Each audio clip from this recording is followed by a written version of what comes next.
maravilloso. Damos gracias al Señor que podemos estar aquí adorándole, celebrándole. Aleluya. Santo Dios. Bueno. Mucho papel. Vamos a leer la palabra, vamos para Juan capítulo 7.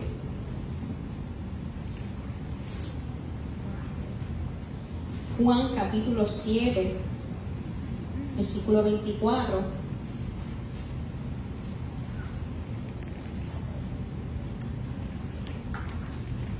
Aleluya. Señor, gracias por tu palabra. Señor, somos tierra fértil, donde tu palabra va a ser sembrada en nuestros corazones. Ayúdanos a ser hacedores de tu palabra. Ayúdanos a ser hacedores de tu verdad. Ayúdanos a darte la gloria y la honra donde quiera que estamos, Padre, donde quiera que vayamos, Señor, que podamos testificar de ti con nuestro testimonio, con nuestras acciones, con nuestra palabra, con lo que sale de nuestra boca, Señor, que podamos glorificar siempre tu nombre. Y gracias por tu palabra, Señor, porque sabemos que va a traer frutos dignos de ti. En el nombre de Jesús. Amén. Juan capítulo 7, versículo 24.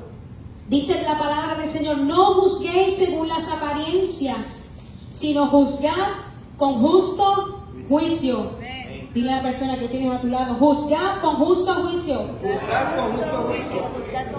Juzgad con justo juicio. Juzgar con justo juicio. Pastora que está valiente. Juzgad con justo juicio. Quiero comenzar brevemente con definiciones. A mí me gusta desde que soy adulta, desde vieja, el diccionario. Cuando chiquita también me gustaba, pero ahora que soy más adulta me gusta mucho, porque me gusta conocer el significado de cada palabra de las escrituras para poder entender mucho mejor lo que el Señor nos quiere hablar. Dice: prejuicio es el juicio u opinión generalmente negativo que se forma inmotivadamente de antemano y sin el conocimiento. Juicio, juzgar, es sentenciar, condenar, es formar una opinión o criterio para luego tomar una decisión, emitir un juicio, un aspecto negativo de condenación. Es condenar, es separar, distinguir entre lo bueno y lo malo. Seleccionar, escoger lo bueno. Me ministra mucho porque mientras hacía este estudio, esta palabra que el Señor me viene, lleva semanas rumiando en mi espíritu, Jesucristo le está diciendo aquí a los religiosos: no juzguéis según las apariencias, sino juzgad con justo juicio. Jesucristo fue juzgado y enjuiciado por todos los religiosos de su época. Él les dice: una obra os hice y todos os maravilláis. Por cierto, Moisés os dio la circuncisión, no porque sea de Moisés, sino de los padres, y en el día de reposo circuncidáis al hombre. Si recibe el hombre la circuncisión en el día de reposo para que la ley de Moisés no sea quebrantada, os enojáis conmigo porque en el día de reposo sané completamente a un hombre. Él está siendo enjuiciado porque sanó a un hombre en el día de reposo.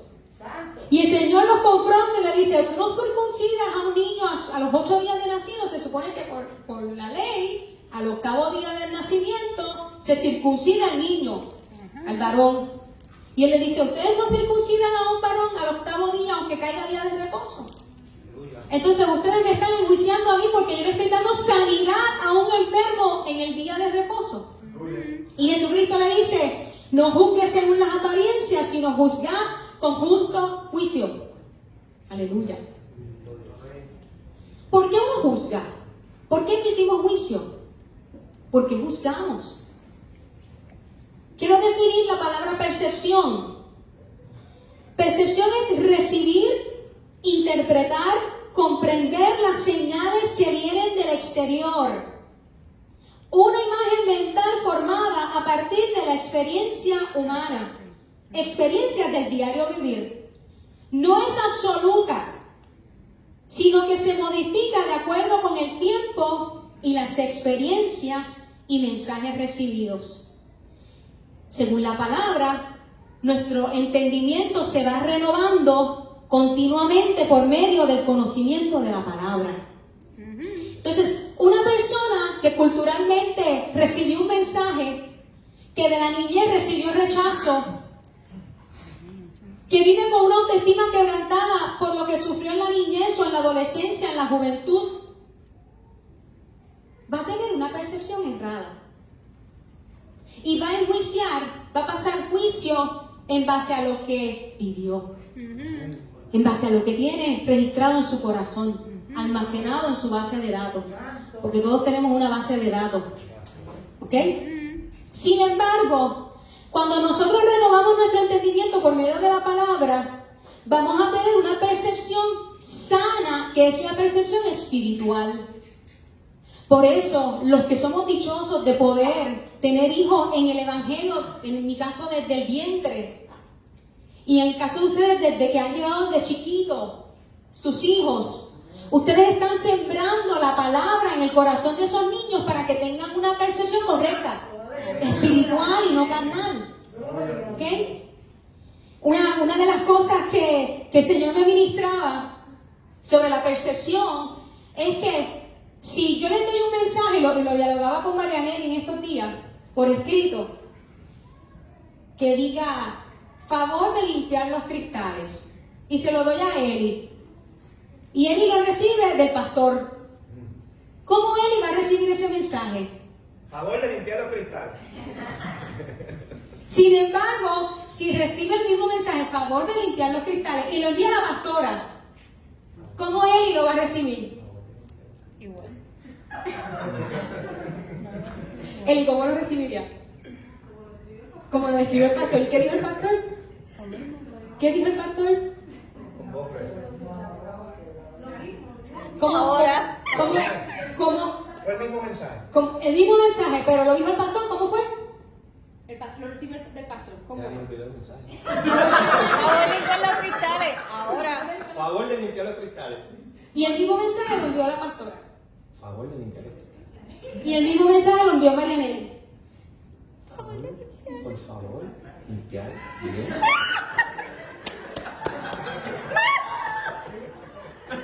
Y a Dani. Bueno, hay que hacerlo y lo dijo la pastora. ¿Y Jesús? Hay que limpiar los cristales. ¿Y todo eso en base a qué? A la percepción. El mensaje es el mismo. Hay un emisor y un receptor. Y uno mayormente lee los mensajes basándose en cómo es el que lo envió. Ajá. ¿Ok? ¿Y eso está correcto? No. ¿Por qué? Porque ustedes saben la cantidad de mensajes que yo tengo que releer para poder... Ok, esta persona está molesta, está triste, está preocupada, Ajá. está en Bosnia, se fue en un viaje y envió un mensaje. Miren, si uno tiene una percepción errada, no sanada, los mensajes los vamos a recibir con un corazón herido. ¿Ok? Me daba gracia porque en estos días estaba hablando con Jesús y Ani. Y no me acuerdo ni qué fue lo que pasó. Oh, God. Pero que Jesús me comentó que Ani dijo algo. Que pastor va a decir, ay, que tú estás. Algo así. Lo de la nevera, que estaba haciendo un ruidito. Y me da gracia porque muchas veces nosotros hacemos eso. Y yo digo a Victoria, si papá viene por ahí y tú no has recogido tu cuarto, ya sabes lo que va a pasar. Sí, me va a decir que y entonces Lunita. Y a veces tendemos a imitar, ¿verdad? Como el tono de voz de esa persona. O de la manera en que se expresa esa persona. A mí me da gracia porque cuando yo estoy leyendo un libro, por ejemplo, si estoy leyendo un libro de Charles Stanley, lo estoy leyendo como con el tono de voz de él. Y si estoy leyendo un libro de Joyce Meyer, lo estoy visualizando con el tono de voz de ella. Pues lo mismo ocurre. ¿Con qué? Con lo que el Señor nos habla a nuestro espíritu por medio de su palabra. El Señor quiere que nosotros tengamos una percepción espiritual sana. Amén. Que nuestra percepción no sea por experiencias vividas en nuestra humanidad, en el pasado. Él quiere que nosotros caminemos y tomemos decisiones y ejecutemos de acuerdo a lo que Él nos habla en la palabra. Si lo manda el pastor, lo hacen inmediatamente. Si lo manda la pastora, pues como dentro de 3 semanas. Vacilando, no, él respondió. Juzgad con justo juicio. Juan 7:24 dice, no juzguéis según las apariencias, sino juzgad con justo juicio. No condenen, no sentencien por las apariencias, sino con rectitud, juicio, discernimiento de la manera correcta. La traducción lenguaje actual lo dice de esta manera: miren más allá de la superficie, según lo que le parece. No digan que algo está mal solo porque así les parece. Antes de afirmar algo, o sea, antes de dar por cierto algo, antes de asegurar algo, deben estar seguros de que es así. Eso lo habla la palabra. Amén. Así que no podemos estar diciendo cosas que no son, pensando de que son. ¿Me entendieron? Amén. El discernimiento se necesita para poder juzgar con justo juicio. Se emite un juicio teniendo en cuenta todas las cosas por su verdadero valor. No bajo prejuicios, no bajo sospechas, no bajo percepciones, sino bajo las enseñanzas de la palabra. Nosotros pasamos juicio o juzgamos con justo juicio por la palabra, por lo que nos enseña la palabra. La mente natural, la mente carnal, no puede estimar, no puede entender, no puede valorar, no puede apreciar, no puede atesorar los motivos de la mente espiritual. Y yo necesito que todos entendamos esto. La carne siempre quiere ir por encima del espíritu, pero el espíritu tiene que ir por encima de la carne. No tomamos decisiones por emociones, no tomamos decisiones por decisiones del pasado, no tomamos decisiones por los sentimientos, tomamos decisiones por la convicción, por la certeza de que vamos a decidir conforme a lo que Dios nos habla en su palabra. Amén. ¿Ok? No bajo prejuicio, sino por la palabra. Dice que no seamos amargo juez, sino que corrijamos. No como enemigo que busca la venganza, sino como el médico que brinda la medicina. Antes de juzgar debemos estar limpios del mismo error, fundamentados con la verdad, no por murmuraciones o suposiciones o prejuicios. Primera de Crónicas 28:9 dice, y tú, Salomón, hijo mío, esto es David hablándole a su hijo, reconoce al Dios de tu padre y sírvele con corazón perfecto, con corazón entero. Y dice que lo sirvas con ánimo voluntario, generoso, de buena gana, de buena disposición, de mente dispuesta. Porque Jehová escudriña los corazones de todos y entiende todo intento de los pensamientos. Si tú le buscares, lo hallarás, mas si lo dejares, él te desechará para siempre. Jehová escudriña, Jehová conoce, Jehová examina, Jehová ve todas las conciencias, todos los corazones. Jehová entiende toda la intención del corazón. El Señor conoce todos los pensamientos, todo plan, todo intento de la mente. Dios los conoce. Dios los ve. Dios los examina. A Dios nadie lo engaña. Somos nosotros los que nos engañamos a nosotros mismos. ¿Usted se ha visto engañándose a usted mismo? Todo el mundo.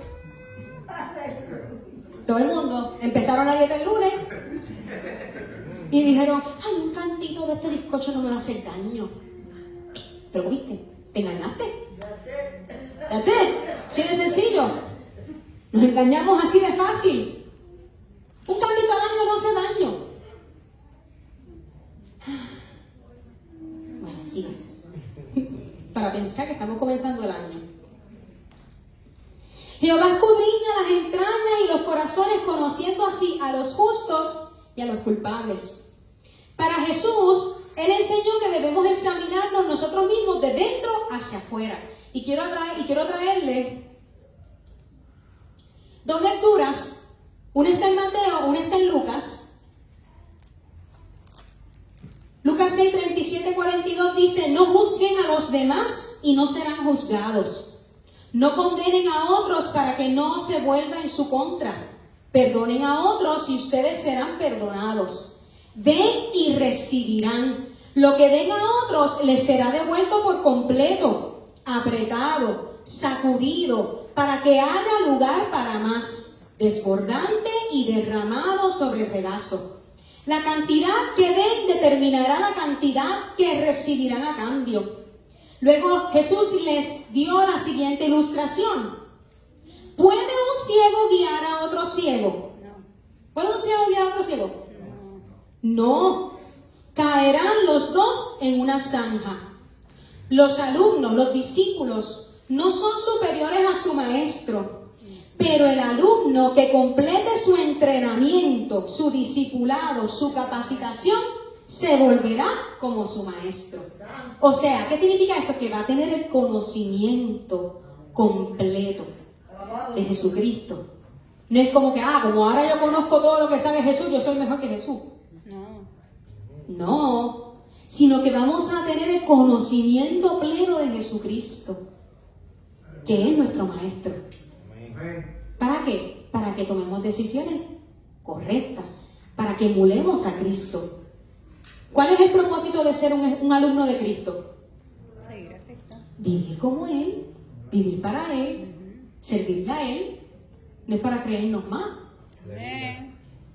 Y dice: ¿y por qué te preocupas por la astilla en el ojo de tu amigo cuando tú tienes un tronco en el tuyo? Esta es la versión Nueva Traducción Viviente. La Reina Valera dice, ¿verdad? ¿Por qué miras la paja que está en el ojo de tu hermano y no miras la viga que está en tu ojo? ¿Por qué te preocupas por la astilla en el ojo de tu amigo cuando tú tienes un tronco en el tuyo? ¿Cómo puedes decir, amigo, déjame ayudarte, voy a sacar la astillita que está en tu ojo, cuando no puedes ver más allá del tronco que está en tu propio ojo? Esto es un hipérbole que Jesucristo utiliza exageradamente para que el pueblo lo pueda entender, para que el pueblo de Dios lo pueda ver.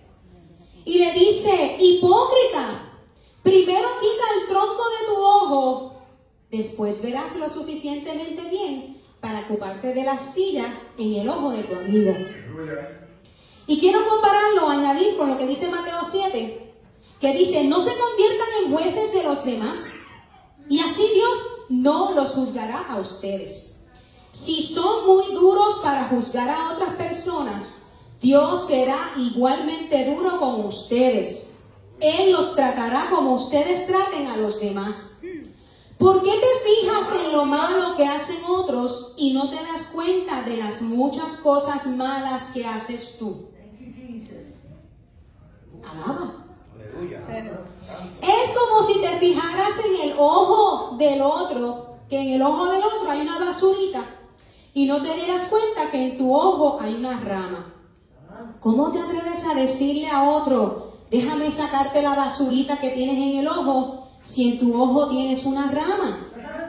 Hipócrita, primero saca la rama que tienes en tu ojo y así podrás ver bien para sacar la basurita que está en el ojo del otro. Y el versículo 6 dice: no den a los perros las cosas que pertenecen a Dios, ni echen delante de los cerdos lo que para ustedes es más valioso. Los cerdos no sabrán apreciar su valor y los perros pueden morderlos a ustedes. ¿Qué nos enseña la palabra? Que la lámpara de nuestro cuerpo es que el ojo. Si nuestro ojo está lleno de luz, somos luz. Pero si nuestro ojo está viendo tinieblas por todos lados, ¿qué somos? Tinieblas. Entonces, el Señor escudriña nuestros corazones Y él enseña que nosotros tenemos que examinarnos a nosotros mismos de dentro hacia afuera. O sea, él está diciendo, examina tu conducta, examina el tronco, las ramas, la vida que tienes en tu corazón, antes de querer venir a limpiarle la pajita a tu hermano. Corrige tus errores antes de querer venir a corregir los errores del hermano, cuando tú los estás cometiendo. Mateo 12:34 dice, de la abundancia del corazón habla la boca. ¿De qué se llena el corazón? Aleluya. La mente. ¿De qué? ¿De qué se alimenta? De lo que la nutrimos. Ajá. De la palabra. Pues nuestra boca va a hablar ¿qué? Vida. Pero si lo que estamos viendo son las noticias de lo que está aconteciendo en el mundo, si lo que estamos viendo es Avatar, Marvel, todas las películas de Disney, ¿de qué vas a alimentar tu espíritu? De fantasía, de mentira. Está bien si usted quiere despejarse la mente y ir a verlo un ratito, pero usted no puede poner su corazón en eso, Aleluya. porque eso va a traer una perspectiva errada. Ajá. Eso va a dañar el plan perfecto de Dios en nuestros corazones, en nuestra vida. Amén. Usted sabe que son 3 horas en Avatar. Dios mío, 3 horas en la palabra. Qué maravilloso. 8 horas en la palabra, 5 horas en la palabra, media hora en la palabra. Aleluya. Usted sabe todo lo que el Espíritu va a recibir, se va a alimentar de la verdad.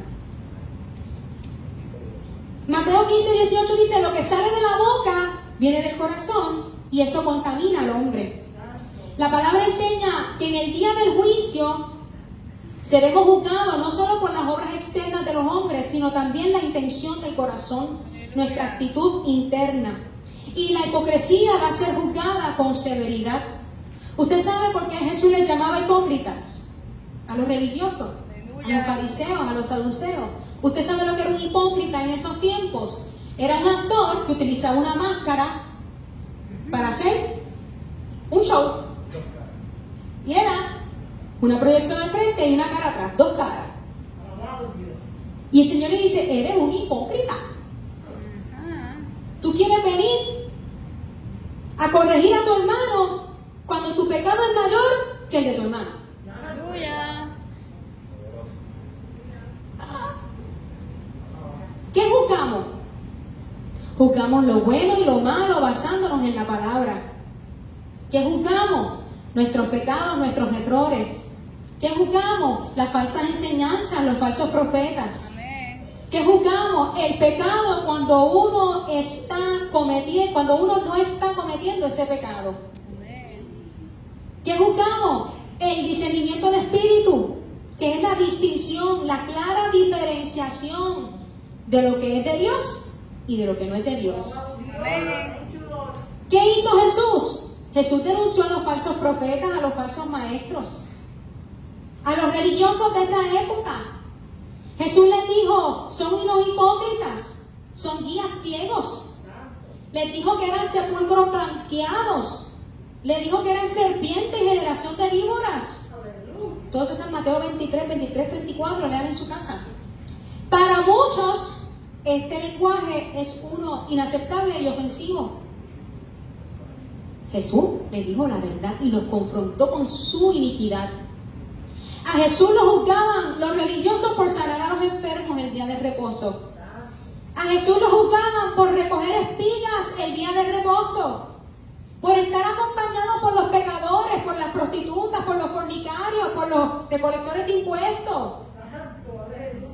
Lo juzgaban los religiosos de esos tiempos. Lo juzgaban por llamarse el Hijo de Dios. Lo juzgaban por limpiar a los leprosos, sanarlo. Lo juzgaban por predicar en el templo, en la sinagoga.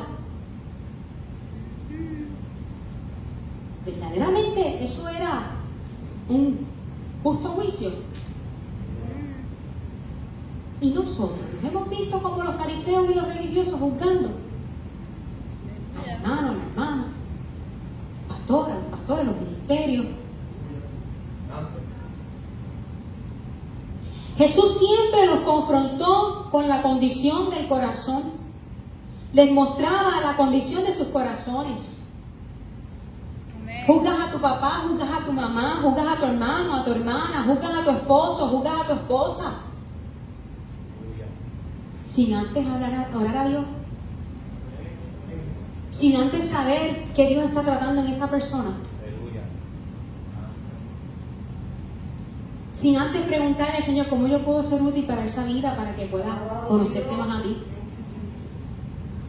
Aleluya. ¿Juzgamos o no juzgamos? Jesucristo siempre profundizó en las causas de condenación.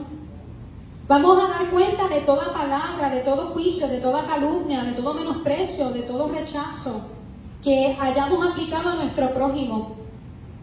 Según la medida que nosotros hemos juzgado, vamos a ser juzgados. Cuando la palabra nos dice no juzguéis, no es que no podamos juzgar, porque vamos a juzgar ¿cómo? Con juicio justo. Y aquí hay una balanza, ¿y hacia dónde se inclina la balanza? La palabra. Hacia la palabra. ¿Quién nos pesa? Cristo. La palabra de Dios. ¿Cómo nos juzgamos nosotros mismos? La palabra. Por la palabra. No juzguéis. ¿A qué se refiere? Al juicio hipócrita. Se prohíbe declarar culpable, condenar a otra persona ante Dios. El que muestra una dureza excesiva o una actitud crítica hacia los demás recibirá el mismo trato de parte de Dios. Jesús no prohíbe todo tipo de evaluación o juicio de los demás. Jesús censura el orgullo de creerse mejor que los demás. Como yo oro 3 veces al día, yo soy mejor que Rudy. No, Dios me libre. Como yo ayuno 5 o 6 veces a la semana, soy mejor que fulano o sutano. No. Como yo leo la palabra 7, 8, 9, 10 horas, ¿soy mejor que el otro? No, jamás. Gálatas 6:1 dice, si alguno fuere sorprendido en alguna falta, los que somos espirituales, maduros, experimentados en la vida cristiana, les restauraremos con espíritu de mansedumbre, considerándose a uno mismo que no sea también tentado. ¿Tentado a qué? A pecar, a caer en alguna falta. Jesús no prohíbe que condenemos lo que está mal hecho, sino pasar por alto nuestros propios errores y querer ser juez de los pecados de los demás.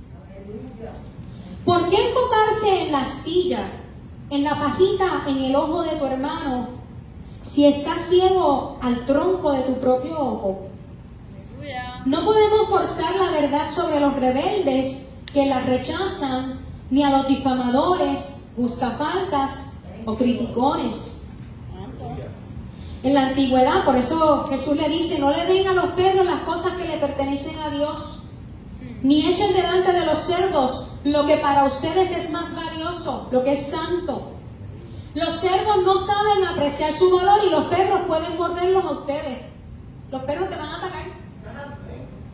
En la antigüedad, los perros vivían en miseria, se alimentaban con desechos de la calle y para los judíos eran considerados sucios y los usaban como metáfora de los que estaban apartados o eran enemigos del pacto de Israel.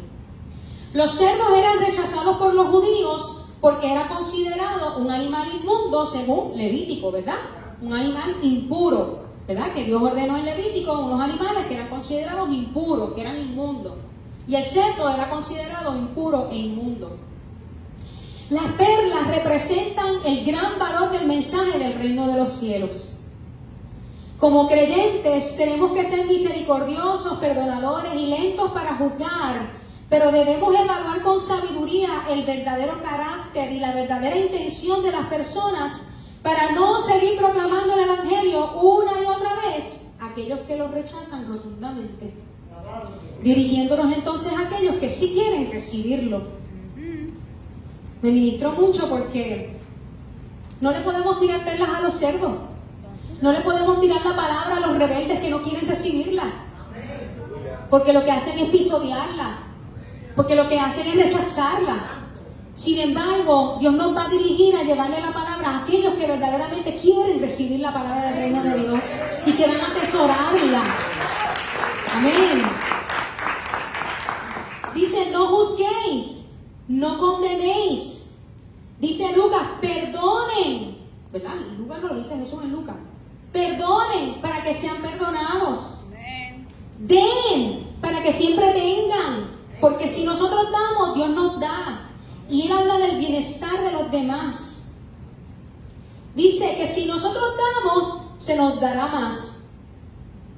Y se nos dará por parte de Dios una buena medida. ¿Y qué es una buena medida? Algo que no escatima. Algo sin tacañería. Dios nos va a dar una buena medida, sin escatimar, sin tacañería. Dice la palabra que nos va a dar una medida apretada. O sea, para llenar bien todo el espacio del recipiente. Dice que va a ser remecida, movida para que el grano se asiente y quepa aún más grano. Y rebosando, que sobrepasa los bordes de los envases. Así que Dios nos bendice ricamente, porque Dios bendice al dador alegre. Y lo dice. Lo leí en la Nueva Traducción Viviente, pero dice, dad y se os dará medida buena, apretada, remecida y rebosando. Darán en vuestro regazo. Porque con la misma medida con que medís, os volverán a medir. Jesús quiere que vivamos aquí en el hoy un estilo de vida del reino de los cielos. Él quiere que nosotros seamos transformados por dentro, que podamos vivir bajo sus valores divinos que se expresan en una vida santa que no solamente cumpla con la palabra de Dios, sino también con su espíritu y su propósito. Reino, la definición de reino es un dominio en el que se expresan la voluntad y el poder de un rey. Y esto me ministra tanto, esto te vuela la cabeza, porque nosotros estamos aquí bajo el reino de Dios y nosotros tenemos que expresar aquí en la tierra la voluntad y el poder del Rey de Reyes y Señor de Señores. Nosotros vivimos en el reino que gobierna Jesucristo cuando nosotros hacemos su voluntad. Él obra en nuestras vidas y en nuestras circunstancias. Como ciudadanos del reino celestial, nosotros tenemos que tratar de agradar a Dios en todo lo que hacemos, sabiendo que Dios nos ve en lo secreto. No queriendo agradar a los hombres que juzgan, condenan, critican, señalan por lo externo, por lo que ven. Tenemos que confiar plenamente en Dios de que Él va a dar la provisión de todas las necesidades que nosotros tenemos. Para poder nosotros concentrarnos en el reino de Dios, en su poder y en su justicia. Cuando usted lee la bienaventuranza, el Señor da ejemplos y el mensaje es cuál debe ser nuestro comportamiento, nuestros valores, la moral que nosotros tenemos que vivir para vivir una vida agradable a Dios. Así que usted coja, tiene la asignación y busque el Sermón del Monte, que empieza en Mateo 5. Y termina cuando dice, si hacen todas estas cosas, 5, 6, 7, cuando lo lean, los compararé al hombre rico que hizo su casa, ¿en dónde? Al hombre sabio que hizo su casa en la roca, y el necio que lo hizo sobre la arena. Si hacemos todas las cosas que nos enseña Jesucristo en el Sermón del Monte. Si somos ciudadanos del reino celestial, tenemos que expresar confianza en Dios en oración a fin de que Él supla todas las necesidades. Tenemos que cumplir y obedecer las palabras de Jesús, que son el único fundamento seguro para el estilo de vida en el reino del reino celestial. No se trata de seguir tradiciones humanas, sino de seguir a Dios. El reino de Dios entra en conflicto con el mundo, de la misma manera que Jesús se encontró con un conflicto abierto con los hombres religiosos de su época, que exigían su crucifixión.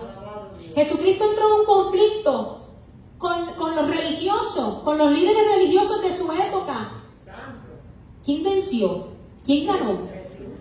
Jesucristo. Pero Jesucristo ¿cómo les explico? ¿Venció de la manera en que ellos querían que Él venciera? No. Él venció cumpliendo la voluntad de Dios. Y Dios glorificando su nombre, glorificando su poder. Debemos ser expresión viva del reino de los cielos, mirar más allá de las apariencias externas de la vida y vencer la tendencia de no querer comprender la realidad interior del reino de Dios debido a las trampas exteriores de la religión. Usted sabe que la religiosidad te aparta de la verdad de Dios. Amén. Y todos hemos venido en una cultura donde hay muchas tradiciones y basan la religión en tradiciones.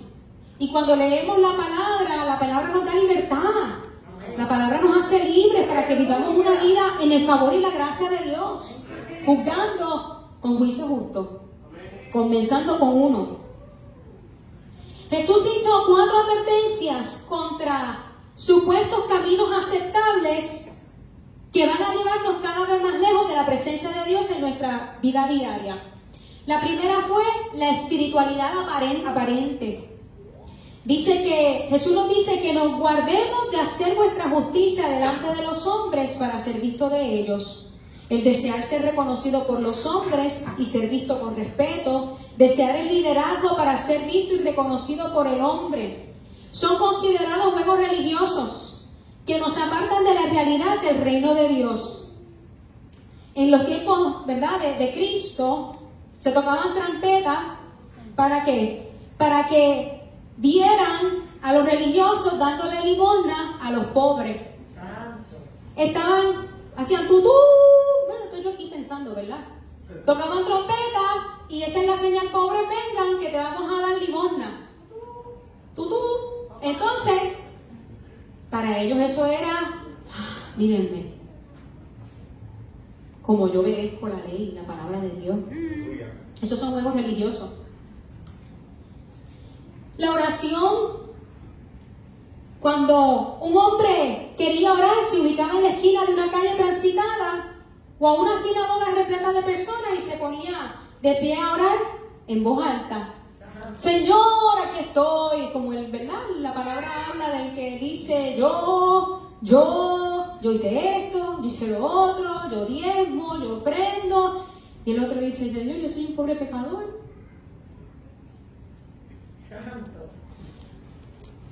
El ayuno. Las personas se enfocaban por mostrar un rostro afligido y un aspecto desmejorado para que todos vieran cuánto estaban sufriendo por Dios. Ay, mira cómo estoy, yo estoy en ayuno y tú no. Se vestían así, bien deprimente, para que los reconocieran. Esos son juegos religiosos. Estos juegos religiosos no se hacían para Dios, eran demostraciones para que los demás lo vieran, para tener una buena reputación delante de los hombres por su supuesta piedad. Tragedia de esto, que muchos creyeron y pensaron que esas personas eran verdaderamente espirituales y pensaban que la manera de encontrar el reino de Dios era haciendo lo mismo que ellos. Por eso uno tiene que tener mucho cuidado, porque nosotros somos ejemplo para otros. Y nosotros queremos emular a Cristo para que nosotros emulen a Cristo. Amén. Amén. Dale gloria al Señor.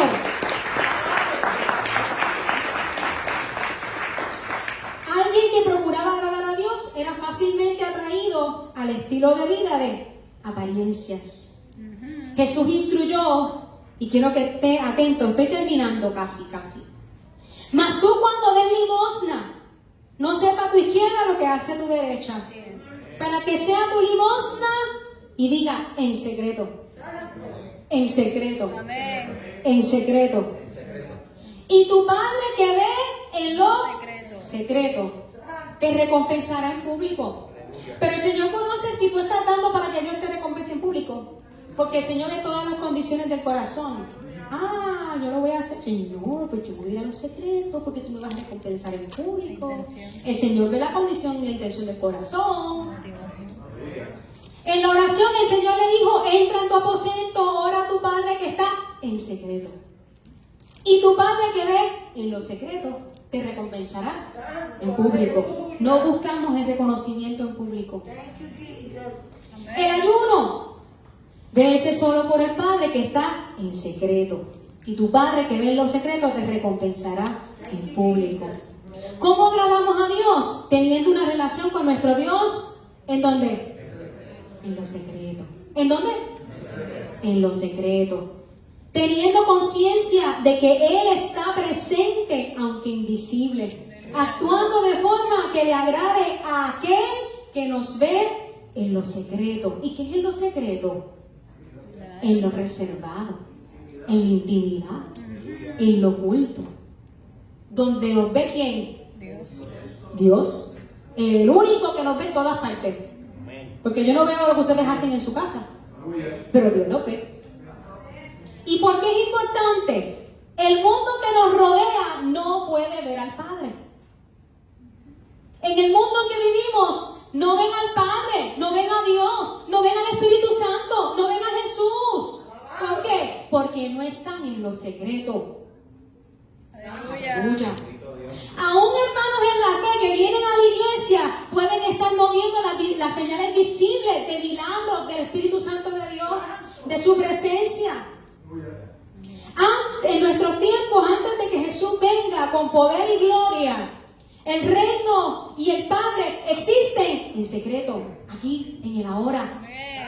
Sí, nosotros estamos anhelando la venida de Cristo y poder disfrutar de las bodas del Cordero y del banquete. Usted sabe, esa mesa tiene que ser kilométrica para todas las naciones y los millones y millares de personas que vamos a ver allá arriba. Y que quepamos todos en esa mesa. Todos vamos a comer. Pescado, cabrito, cordero, no sé. Porque el Señor nos quiere servir. Él tiene el menú preparado. Va a haber crème brûlée. Amén. Y café celestial, sí. Probablemente no va a haber café. Pero Todo Dios sabe. el Dios que nos ve es, y Él obra en nuestro mundo de aquí y ahora. Amén. Y nosotros tenemos que tener una vida en lo secreto. Amén. Y hacer las cosas en lo secreto para que no seamos engañados. Otro supuesto camino aceptable que Jesucristo hace advertencia, y estoy hablando en Mateo 6, léalo en su casa, es el éxito material. Es la segunda advertencia de que el pueblo de Dios creía que la riqueza era una señal de las bendiciones de Dios. Tú eres rico, eres bendecido por Dios. Sin embargo, el hombre pobre le tenían como un hombre que estaba bajo el juicio divino. Tú eres pobre, tú estás siendo juzgado por Dios. Y eso son trampas del enemigo. Y ustedes, yo le digo a Victoria, la corrijo, mamá, ¿le podemos dar esto a los niños pobres? Ellos no son niños pobres. Pueden ser de escasos recursos, pero no son pobres. Pues si tienen a Cristo, son ricos. Y no nos va a juzgar a la persona por si tiene finanzas, economía o no la tiene. Dios da la provisión que necesitan. Y Dios conoce cuál es la necesidad de esa persona y de esos países. ¿Por qué entonces no se va a vivir allá a África? Y viva en las chozas que las hacen con excremento de vaca y con barro. Dios no está allí. Ellos son pobres porque Dios no está allí. Dios está. Dios está. ¿Y quiénes somos nosotros para juzgar eso? Amén. Sin embargo, Jesús enseñó, no hagas tesoros en la tierra, sino en el cielo. Y me ministra mucho, porque cuando hacemos tesoros en la tierra, ¿cómo lo hacemos? En el cielo, ¿cómo son esos tesoros? En lo secreto. ¿Acaso usted sabe qué balance usted tiene allá arriba? Yo no sé cómo está mi cuenta bancaria allá arriba. Aleluya. Yo no sé cuál es mi balance, porque es en lo secreto. Pero el Señor dice que nos hagamos tesoros, que no hagamos tesoros en la tierra, sino en el cielo, en nuestra banca celestial, en lo que no se ve, en lo que no se puede medir por los logros materiales ni por otro modelo de éxito. Jesús explicó el motivo. Una gran concentración en el éxito material va a llevar a un ojo entenebrecido y a un corazón dividido. El ojo es el órgano de la vida mediante se guía nuestra personalidad. Si concentramos nuestra visión, nuestro ojo, en lo que el mundo llama éxito, se va a distorsionar nuestra percepción espiritual y la luz de la revelación de Dios respecto a la realidad del reino, y va a ser bloqueado nuestro entendimiento espiritual. Porque nuestro enfoque está en el éxito material, en el éxito terrenal. Pero cuando nosotros bloqueamos eso y permitimos que el Espíritu Santo nos revele verdaderamente lo que Él quiere hacer en nuestra vida aquí, en el hoy, en los secretos, entonces caminamos enfocados a cumplir los propósitos de Dios. Amén. También se afecta nuestra voluntad si estamos enfocados en la terrenal. Dios y el éxito van a competir en nuestras decisiones, en nuestros valores. Van a ser influenciados por nuestra entrega al uno y al otro. Y Jesús dice, no podemos servir a Dios y a las riquezas. Porque entonces va a haber que un conflicto. Va a haber una competencia. Dios quiere mostrarte lo de Él y el mundo quiere mostrarte lo del mundo. El supuesto éxito. Entonces, ¿a dónde se va a inclinar la balanza? ¿Dónde nosotros inclinamos nuestra balanza? Aleluya. Porque hay momentos donde el Señor nos dice, calíbrate. Calíbrate, que está. Y uno hace. Calíbrense. Y le tenemos que pedir al Señor, calíbrame.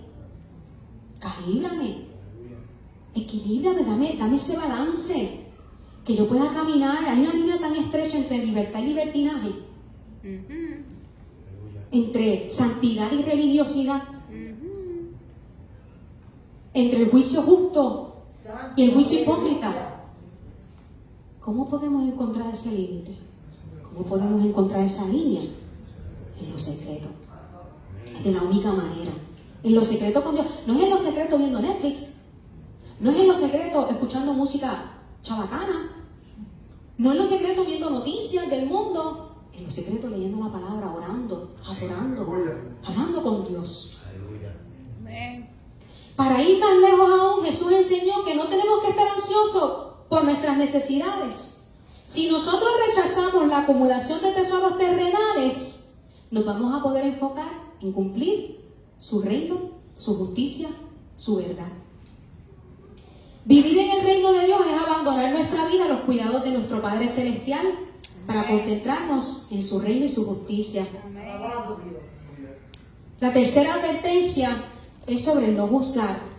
La sociedad humana siempre trata de formar una jerarquía social y tratan de resolver las cosas bajo quien ejerce el control. Y esto me ministró tanto, y estoy terminando. Todo el mundo quiere mandar.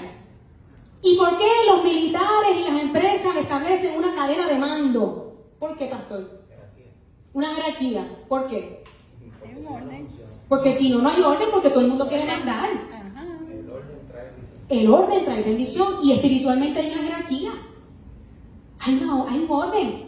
Entonces, como todo el mundo quiere mandar, pues tiene que haber un control de mando. Todo el mundo quiere mandar y nadie se quiere sujetar. No se quiere someter. Y Dios quiere que nosotros nos sujetemos a Él, nos sometamos a Él. En lo secreto. Amén. Todo el mundo quiere gobernar, todo el mundo tiene el derecho de juzgar a otro, porque eso es una condición del corazón humano. Y eso es una advertencia de lo que es engaño al corazón del creyente. La iglesia lucha por el control sobre los demás en nombre de la religión. En el reino de Dios debemos abandonar el deseo de querer juzgar y sentenciar a los hermanos en la fe. Jesús destruyó la pretensión de cualquier persona de tratar de exaltarse por encima de los demás en el reino. Jesús enseñó humildad y servidumbre. Jesús dijo, exáltate. No. Jesús dijo, pedid. Y cuando uno pide, ¿qué posición es esa? La de servir, la de interceder, la de clamar, la de suplicar. No nos dio posición de juez, porque tenemos un juez que nos juzga. Aleluya. Sí. Nos dio la posición de interceder, de pedir, de clamar por las otras vidas, por las necesidades de otros, para que nosotros seamos instrumentos para poder llevar y suplir la necesidad de otros. Muchas veces pedimos, Señor, envía, envía, envía, manda, manda, manda. Y el Señor está, tú tienes, dale. Señor bendito, hay un ambulante, envía a alguien para que le dé comida. Tú tienes, dale. Ay, Señor, la viejita que vive en esa casa, bendito, está sola, envía a alguien que le dé un leche, huevo, pan. Tú tienes, llévale. Queremos que otros lleguen, pero ¿y nosotros qué? Tenemos los recursos, tenemos las bendiciones de Dios, tenemos la palabra, tenemos la fe.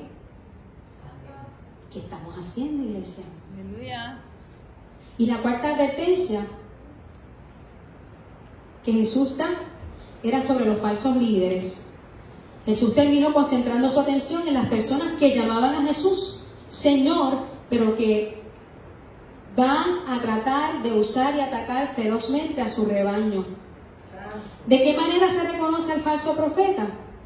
No por lo que dice, sino por sus frutos. Aleluya. Y para concluir, dice la palabra, somos humanos, pero no luchamos como lo hacen los humanos. Amén. Usamos las armas poderosas de Dios, no las del mundo, para derribar las fortalezas del razonamiento humano y para destruir argumentos falsos. Destruimos todo obstáculo de arrogancia que impide que la gente conozca a Dios. ¿Qué impide que la gente conozca a Dios? La arrogancia, el orgullo, la terquedad, la obstinación. Capturamos los pensamientos rebeldes y enseñamos a las personas a obedecer a Cristo. Y una vez que ustedes lleguen a ser totalmente obedientes, castigaremos a todo el que siga en desobediencia. Amén. Gracias, Señor, por tu palabra, gracias por tu enseñanza. Ayúdanos, Señor, a caminar en tu justicia, en tu verdad, examinando nuestro corazón primero para poder sanar y entregar aquello, Padre amado, que nos impide crecer en ti, Señor. Padre, que podamos seguir caminando en tus propósitos, que podamos menguar nosotros para que tú crezcas en nosotros, Señor, y que podamos ser instrumentos tuyos para proclamar las buenas nuevas de salvación de Jesucristo que nos dio vida eterna. En el nombre poderoso de Jesús. Amén, amén y amén.